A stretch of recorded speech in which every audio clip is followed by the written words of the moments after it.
So a very warm afternoon to one and all. Hope you all are awake after the tasty lunch. So this is Dr. Alvina Farooqui, Professor and Head Department of Bioengineering at Integral University, Lucknow, India. So today I'll be talking about a very miraculous organism that is blue-green algae, or commonly called as cyanobacteria. The topic of my talk is aluminium-mediated expression of dehydration stress protein and ability of aluminium-acclimatized Nostoc muscorum, a strategy to combat abiotic stress and its potential as a biofertilizer. So before going into the depth of my actual research work, which I would be presenting today, I need to acclimatize all of you about these organisms, which is cyanobacteria. They are the organisms which are responsible for making the Earth atmosphere aerobic in nature. Before their existence, there was no oxygen. So they are the main organism responsible for the great oxidation event. And apart from their oxygen fixing ability, they can fix nitrogen as well. And they have the ability to exist in all kind of environments. They are omnipresent. And they have wide applications. So we can get a wide array of biologically active molecules from them, which act as the therapeutic properties against diseases like cancer, even diabetes. Then they can be utilized for sustainable research like bioenergy, biopharmaceuticals, and so on and so forth. Even they are now being used as a protein supplement in a lot of food products as well. And now, what are the advantages of these organisms over the other microorganisms or even terrestrial plants? They have high biomass and yield, they have short generation time, and they require less space as compared to plants to grow and to be utilized for various applications. And they have a lot of wide array of biologically active compounds in them. So in our research laboratory, we are actually exploiting many domains of these organisms. The first domain, we tried to test these organisms as a toxicity assessment tool. We tried to assay the effect of nanoparticles by using these cyanobacterial strains. Then on the other hand, we also tried to use it as a protein supplement by incorporating these spirulina rich in food products like cookies. Then there is a sweet dish in India known as petha. Even in ice creams we tried, so it gave very good results, and the flavor was also good. And apart from the flavor, it also gave a lot of protein source with the dishes in which they were incorporated.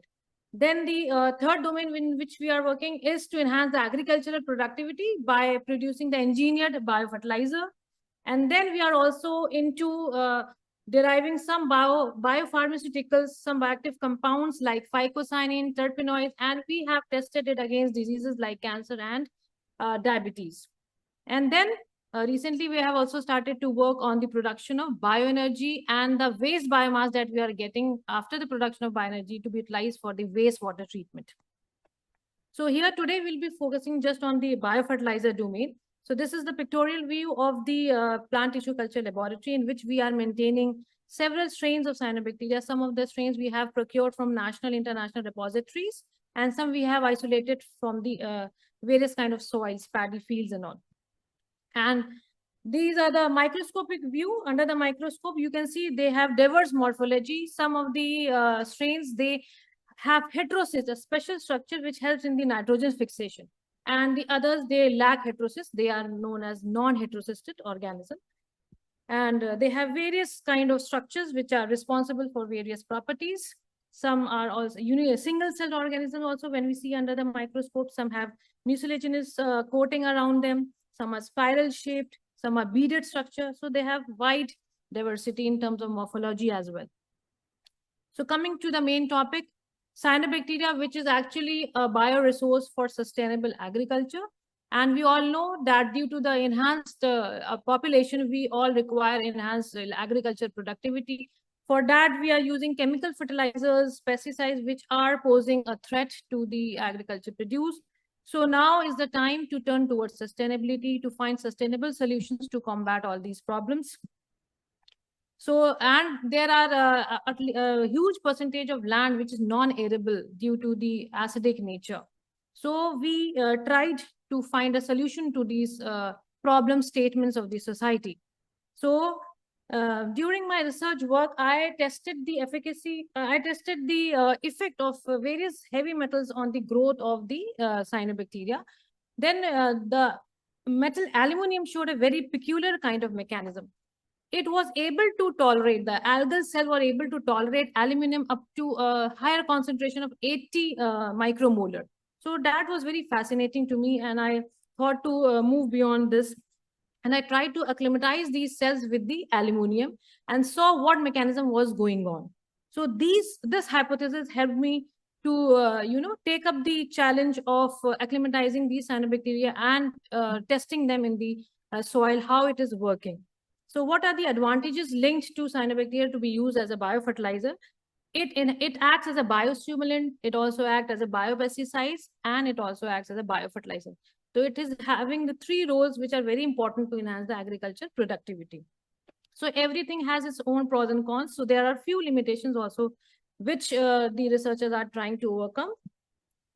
And this is the work plan, how we develop the algal aluminum acclimatized immobilized cyanobacterial biofertilizer. We first gradually starting from very low concentration of 0.1 micromolar aluminum to 80 micromolar. So gradually we were giving small doses of aluminum so that it tolerates that. And as a result, the machinery, the antioxidant machinery, the adaptive responses were there. So we'll be showing the results. So before going into the mask, for commercializing any product, you need a biomass. You need the mass culture of the organism. So for doing the mass culture, we developed a very unique kind of hybrid photobioreactor in which the vertical column that you can see in the figure is referring to the airlift kind of reactor in which continuous production of algal cell was there. Then there is an open system in which there was some kind of stress we had given so that secondary metabolites like lipids can be enhanced. So it gave a very good result, and we have also patented this photobioreactor design, and it has been published also in Green Chemistry Letters. Now we started with the showing of the effect of the aluminum on the growth, and as we can see that it was able to tolerate up to 16 micromolar of aluminum. Then effect of pH, because in the acidic soil, we wanted to test our biofertilizer in the acidic soil. So we tested the effect of pH as well. And we saw that the uptake of aluminum at the lower pH was maximum, and the growth was also not that much hampered. Then we also attempted the molecular modulations at the molecular level, that is at the proteomic and the genomic level, what changes are there upon the exposure of aluminum. And there was a strong antioxidant system activation, which causes the, neutralizing the free radicals. Free radical were estimated in terms of total peroxide, total superoxide molecule, as well as lipid peroxidation, which is measured in terms of MDA content. Enzymatic, both non-enzymatic and enzymatic antioxidant like superoxide dismutase, phenolic compounds, they enhance in presence of aluminum, showing a strong modulation of antioxidant system under the aluminum stress. Then we also perform RT-PCR to show what are the changes under aluminum exposure to the gene level.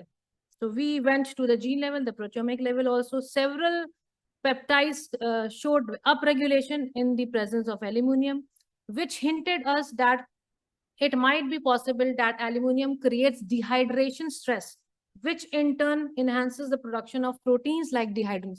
Earlier, dehydrins were also known to be active in the plants, but here for the very first time, we reported the presence of dehydrins in the aluminum stress in the algal cell as well, apart from the plants. And so we got very good results in terms of one-dimensional and two-dimensional electrophoresis. Now we are also going for Western blotting to confirm that dehydrins are expressed when we give exposure of aluminum. And dehydrins are proteins which causes the osmotic tolerance and creates the adaptation in the cells when they are exposed to abiotic stresses like salinity and dehydration. Then here we try to develop the biofertilizer. We try to acclimatize aluminum and then immobilize as well, because immobilized cells have a better efficacy in terms of biofertilizer as compared to free living cells. So these are the results which are directly prompting about the efficacy of the aluminum acclimatization as well as immobilization. So we tested all the parameters. We even expose the cells to the different stress like UV, salinity, and metal like cadmium, heavy metals like cadmium, because these biofertilizers have to face the stress in the soils. So we wanted to make it the very stress tolerant biofertilizer. So these results are showing when we did the potted experiment with the rice plant, the shoot, the root length, and the biomass, they were all enhancing in the potted plants which were treated with the aluminium acclimatized and immobilized biofertilizer. These are the research papers from publications from this part of the research work. So in conclusion, the overall study was able to give a very novel approach to develop a stress-tolerant cyanobacterial biofertilizer with improved portability, because they were in the form of beads. So the portability was also improved, the shelf life. So this study paves the way for sustainable methods to enhance the productivity, soil fertility, and to use non-arable acidic soil as well. We are also collaborating with Uzbekistan in this area. So that's all. So we should all act responsible and think sustainable, because it's high time. We have reached the zenith of developments. Now we should think about the future generation to preserve the natural resources for our future generation. So at such platform, coming together is a beginning, keeping together is progress, and working together is success. So this is the main aim of attending the conferences, because the hardest of the problem of the pure and applied sciences can be solved by the open collaboration with the worldwide scientific community. Thank you so much. So let's collaborate in a